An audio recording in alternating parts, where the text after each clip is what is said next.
Hi everybody, my name is Julia Dunn and you're watching Season 2 of Weekly Wisdom, a webcast that shines light on the experiences, feelings, and thoughts of the families that come to Olivia's house for support.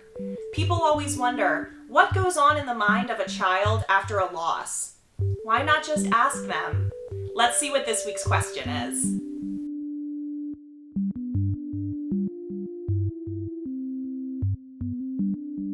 What I would do differently about my dad's funeral is my father was cremated after death, and when he was cremated, my mom did not know that we were allowed to be present in the cremation, and when she found that out at the funeral home that we went to, it was very kind of like emotional for her. Of course, I was like, my dad was very sick. Like very sick. He wouldn't want us to see him like that.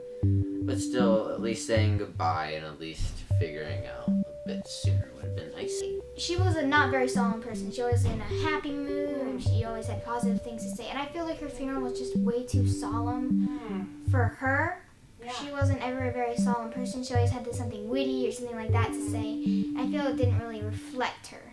I saw my first grade and kindergarten teachers and Jenna's, and I didn't like that because I didn't feel like lonely, but I just felt uncomfortable that they were here about it. I knew they knew my mom, but I just felt uncomfortable that they were there because I felt like it was none of their business or anything. Surprised how like even people who I wouldn't expect to like came. Yeah. Like my teachers, they had school that day.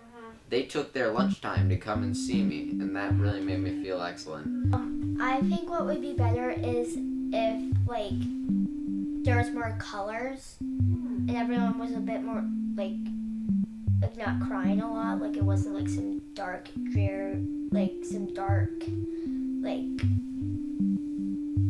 miserable kind of place, because we're there to kind of like celebrate her life.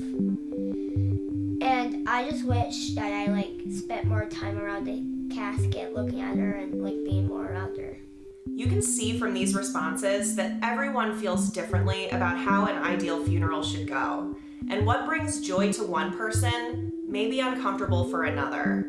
There's no way to predict what might be comforting for a child during a ritual, which is one of the reasons behind these webcasts. It's important to include your child in the conversation.